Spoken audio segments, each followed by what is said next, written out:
Lydia Syaifiati, kami persilakan.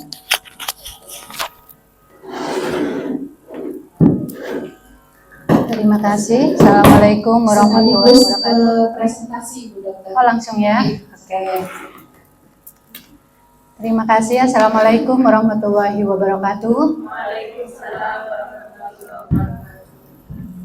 Alhamdulillahirabbil alamin. Assalatu wassalamu ala asyrofil anbiya'i wal mursalin wa ala alihi washabihi ajmain. Rabbi shrah li sadri wa yassir li amri wahlul 'uqdatam min lisani yafqahu qawli. Amma ba'du. Pertama-tama marilah kita panjatkan puji syukur kehadirat Allah Subhanahu wa taala karena pada hari ini kita masih diberi sehat, diberi iman, diberi mau dan diberi sempat untuk hadir di pertemuan pendampingan tim ahli SPOG dan SPA ke Puskesmas, dalam hal ini ke Puskesmas Talang. Hari ini Kamis tanggal 12 Oktober 2023. Salawat dan salam kami panjatkan kepada junjungan kita Nabi Muhammad SAW, karena atas rahmat dan berkahnya kami sekarang sudah berada di alam yang terang benderang, yang penuh dengan rahmat dari Allah.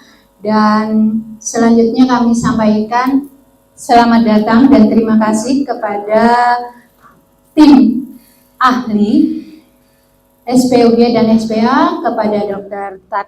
Tati Sulis dan kepada Dr. Novel.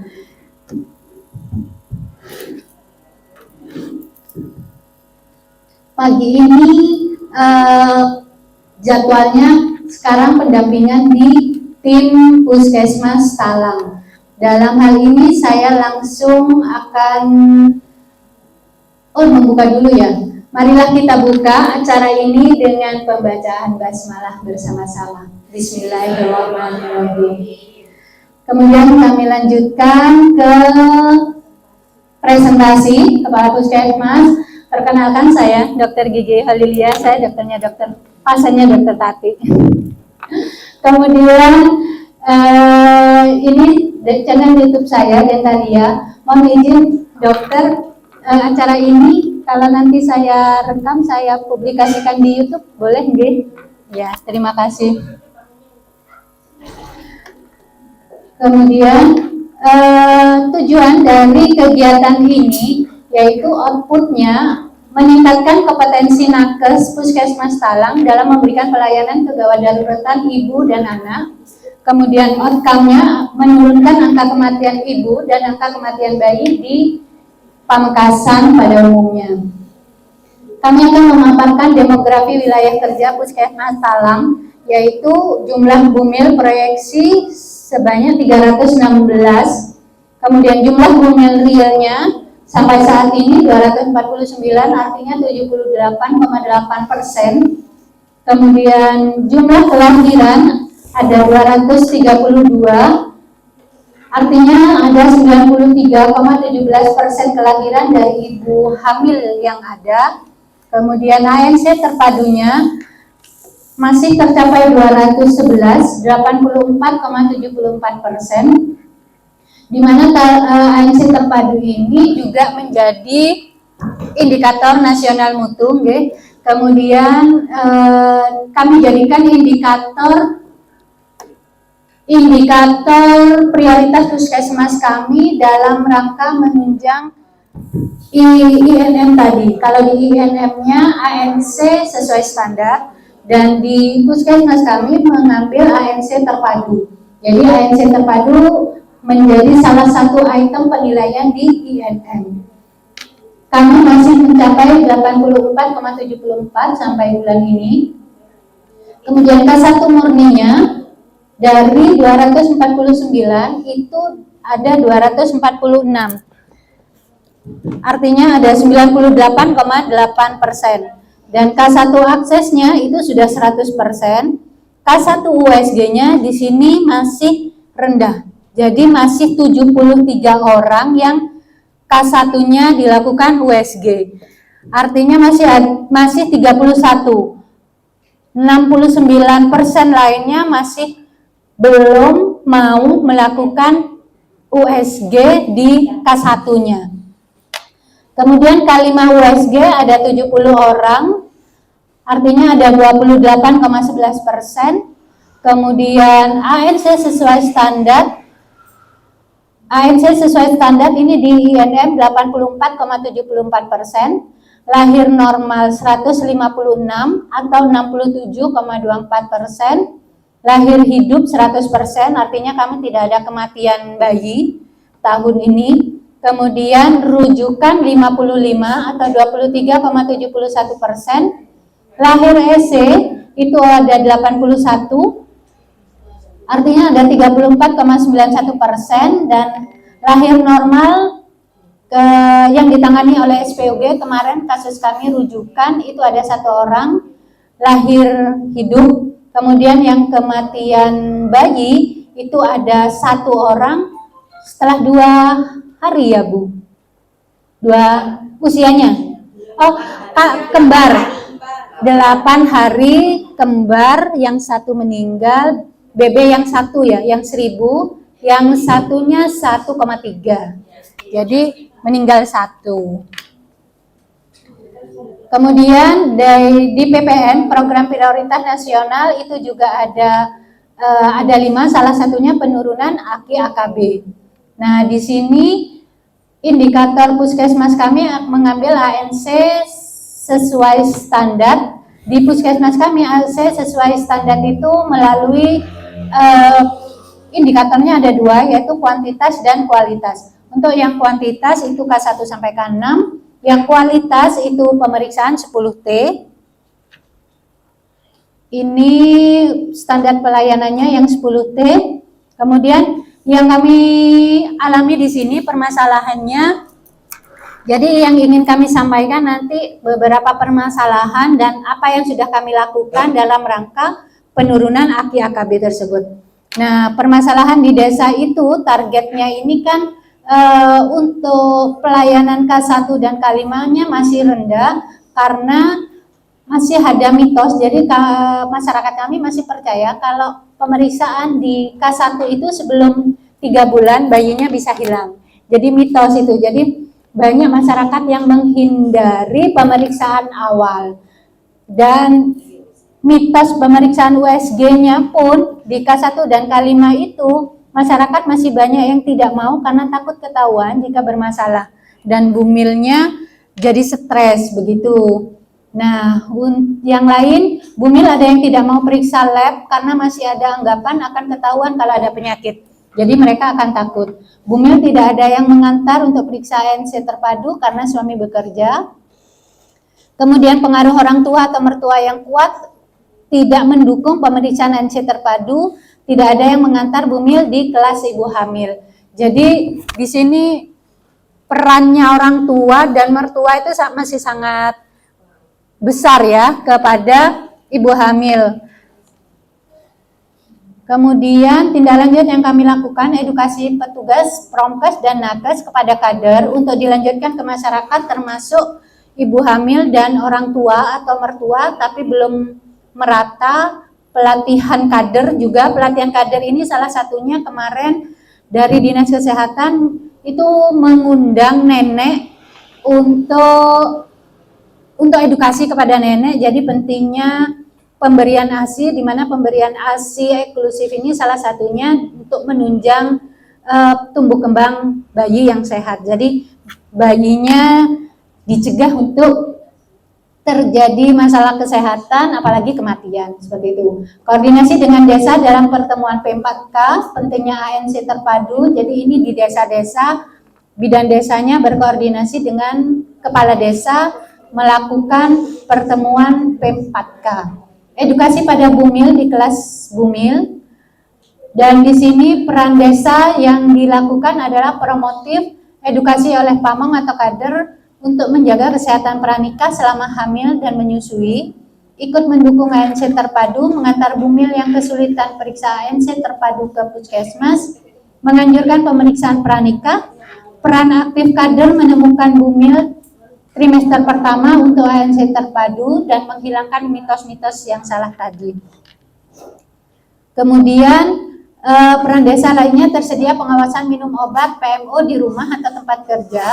dukungan sarana prasarana mengantar atau merujuk bumil untuk ANC terpadu seperti menggunakan mobil desa, mobil sigap seperti itu. Kemudian memotivasi dan memfasilitasi calon pengantin untuk mendapat edukasi kesehatan pranikah dan pemeriksaan kesehatan pranikah, terutama di sini yang masih rendah itu di desa Larangan Dalam.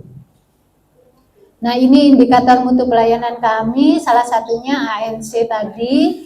Nah, ini hasil peningkatan mutu kami di ANC terpadu di trimester pertama itu mengalami peningkatan. Di bulan Juli ada 25,9%, Agustus ada 37,04%, September ada 75%.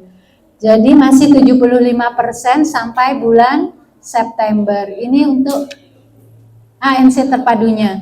Yang menjadi kendala tadi pemeriksaan lab dan USG-nya tadi. Kemudian ini monitoring dan evaluasinya, planningnya yang kami lakukan yaitu meningkatkan penyuluhan kepada suami, keluarga, dan masyarakat, serta kerjasama dengan lintas program dan lintas sektor. Kemudian yang sudah dilakukan, penyuluhan pada kelas ibu hamil dan rakor P4K di desa. Yang hasilnya yang kami lakukan yaitu sudah dilakukan, tetapi masyarakat masih belum mau melakukan ANC terpadu di trimester pertama. Jadi memang mitos itu sangat kuat pengaruhnya. Jadi masih belum bisa menghilangkan 100% mitos tersebut. Di sini dengan adanya kejadian itu melakukan edukasi ulang kepada ibu hamil, suami, keluarga tentang pentingnya ANC terpadu di trimester pertama. Nah, ini yang kami lakukan dari segi KMP yaitu kepemimpinan dalam hal ini menyampaikan program peningkatan mutu puskesmas kepada lintas sektor. Jadi kami mengundang lintas sektor dan menyampaikan apa yang menjadi indikator mutu kami, termasuk nanti berkolaborasi dengan lintas sektor dalam peningkatan mutunya. Di situ salah satunya ada MOU dengan lintas sektor yang kami lakukan pada bulan Agustus kemarin. Kemudian membuat komitmen dengan lintas sektor seperti perangkat desa untuk mendukung program peningkatan mutu, kolaborasi dengan jejaring atau BPM, Bidan Praktek Mandiri untuk memberikan informasi terkait kegiatan ANC terpadu kepada ibu hamil yang ber-KTP di wilayah kerja Puskesmas Talang. Karena nanti entry datanya masuk kohortnya Puskesmas Talang. Kemudian merencanakan kegiatan penurunan AKI-AKB ini dimasukkan dalam usulan anggaran Puskesmas berupa RUK tahunan. Kemudian usulan kegiatan penurunan AKI-AKB pada Musrenbangdes sebagai masukan dalam usulan rencana anggaran belanja desa. Berkolaborasi dengan FKRTL dalam penanganan kegawat daruratan ibu dan bayi, MOU dengan KUA dan KADES untuk merekomendasikan pemeriksaan pranikah pada catin yang akan menikah. Jadi pada catin yang akan menikah itu diwajibkan untuk periksa kesehatan pranikah dulu, yang nantinya hasil pemeriksaan tersebut dimasukkan ke aplikasi LCMIL. Karena kalau tidak ada aplikasi itu, KUA nantinya tidak akan menerima, bukan menolak ya, tapi merekomendasikan untuk pemeriksaan kesehatan. Seperti itu. Kemudian dari UKM, upaya kesehatan masyarakat, yaitu dilakukan penyuluhan kepada masyarakat pentingnya pemeriksaan kehamilan pada trimester pertama di kelas ibu, balita, dan ibu hamil. Ini kami setiap tahun, sudah beberapa tahun ini menjadi agenda tetap adanya kelas balita dan kelas ibu hamil. Kemudian memotivasi masyarakat untuk melaporkan warga sekitarnya jika ada yang hamil kepada petugas atau kader kesehatan untuk ditindaklanjuti. Jadi kami selalu meminta informasi kepada kader kalau ada masyarakat yang hamil, terutama trimester 1, itu diedukasi untuk periksa. Misalnya tidak bisa kami melakukan sweeping kunjungan rumah untuk dimotivasi dan diajak untuk melakukan pemeriksaan ANC terpadu, salah satunya lab dan USG tadi. Kemudian ini sweeping tadi sudah ya, sweeping ke jaringan, berkolaborasi dengan perangkat desa. Presentasi selama 30 menit ya. Kurang berapa menit? 15 menit lagi. Oke, siap. Kemudian UKM memberikan PMT Bumelkek anemia selama 90 hari dengan gizi lengkap dan seimbang berupa 6 hari kudapan dan 1 hari menu utama. Jadi kami di sini ada 40 ibu hamil yang mendapatkan PMT setiap hari selama 90 hari dan menunya sudah ditentukan dari juknisnya Kemenkes, di mana menu tersebut sudah memenuhi standar gizi, memenuhi gizi seimbang dan lengkap.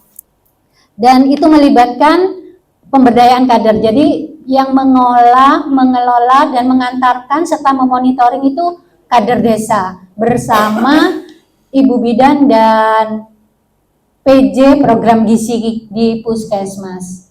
Kemudian selain itu implementasi CCP Care Companion Program, yaitu program pendampingan perawatan di posyandu berupa konsultasi medis pada ibu hamil dan keluarganya seputar ibu hamil, tetapi tidak menutup kemungkinan jika ada konsultasi medis lainnya yang sudah dilakukan di Puskesmas Talang. Kemarin petugas kami ada 2 yang mendapatkan pelatihan CCP ini, yaitu bidan dan promkes, promosi kesehatan. Kemudian yang selanjutnya yaitu melakukan penyuluhan kepada ibu hamil tentang nutrisi ibu hamil dan pencegahan komplikasinya pada ibu hamil yang berdampak pada bayi atau janin. Jadi penyuluhan ini diberikan banyak di kelas ibu hamil karena banyak dari masyarakat kita itu yang kurang paham seberapa penting nutrisi itu dan nutrisi yang baik untuk ibu hamil itu seperti apa. Jadi istilah isi piringku itu masih belum tahu semua masyarakat. Jadi mungkin ada juga yang tahu tetapi penerapannya masih minim. Jadi isi piringku itu tidak diterapkan 100%, artinya masih banyak yang lebih banyak makan karbohidratnya daripada proteinnya, atau bahkan tidak ada sayur dan buah seperti itu ya. Kemudian tindakan yang kami lakukan juga melakukan penyuluhan tentang kesehatan reproduksi pada remaja melalui posyandu remaja, baik yang ada di posyandu remaja di desa kami itu ada 3, Panakuan, Larangan Dalam, dan Montok, kemudian yang ada di sekolah-sekolah. Selain itu kegiatan aksi bergizi di sekolah yang berupa senam bersama, makan bersama, sarapan, kemudian sarapannya harus yang bergizi lengkap dan seimbang, pemberian TTD, tablet tambah darah, setelah itu penyuluhan tentang anemia pada remaja, kemudian menyanyikan jingle TTD. Jadi hampir semua segmen usia itu kami sentuh. Ini di remaja gunanya fungsinya untuk membuat remaja putri itu dalam kondisi sehat. Jadi sebelum menikah dia sudah sehat, sehingga diharapkan pada saat menikah nanti si ibu dalam kondisi sehat dan prima dalam ini kehamilannya. Kemudian sosialisasi pentingnya aksi eksklusif dan pentingnya pemeriksaan kehamilan pada posyandu lansia. Jadi di posyandu lansia itu juga diberi edukasi pentingnya menjaga kesehatan ibu hamil. UKP-nya, upaya kesehatan perorangannya, melakukan pemeriksaan USG dan persalinan bumil 100% di puskesmas sesuai standar. tidak ada persalinan di jaringan. Jadi semua persalinan sudah di puskesmas dan semuanya ditolong oleh nakes. Tidak ada pertolongan dukun. Kemudian dari laboratorium kunjungan K1 dilakukan pemeriksaan HB, protein urin, HIV, sifilis, HBsAg. Nah, ini yang sering menjadi yang menakutkan kepada ibu hamil. Jadi kalau pemeriksaan ini ada yang positif, mereka jadi stres, jadi khawatir karena kalau bermasalah mereka menganggapnya nanti pasti dioperasi. Jadi seperti itu anggapannya masyarakat.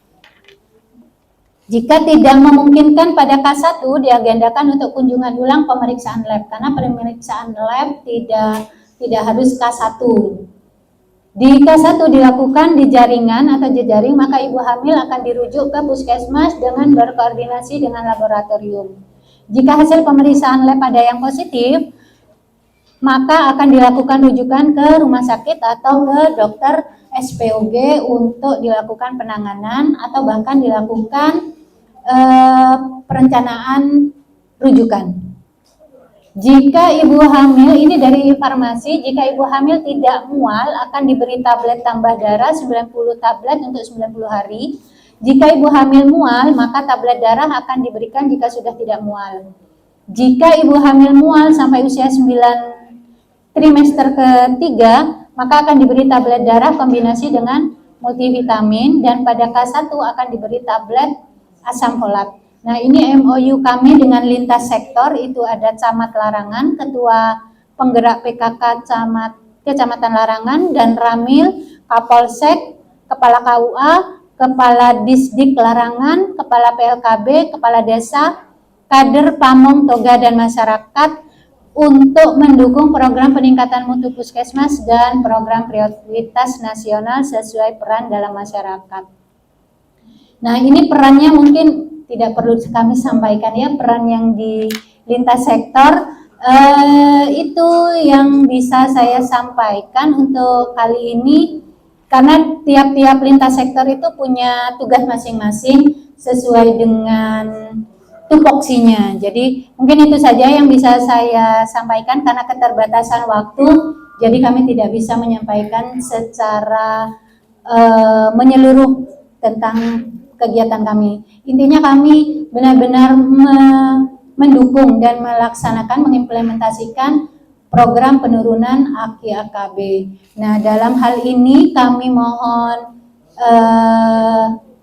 informasi, edukasi, masukan, atau bahkan jika ada yang kurang atau salah dari kami, mohon kami dibimbing, diberi masukan dan diberi edukasi kepada kami. Kami siap dengan hati terbuka dan pikiran terbuka kepada para tim ahli SPOG dan SPA.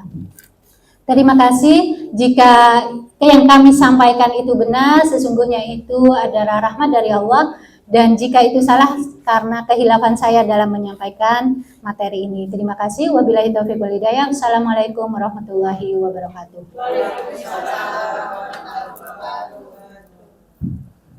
Terima kasih, Ibu.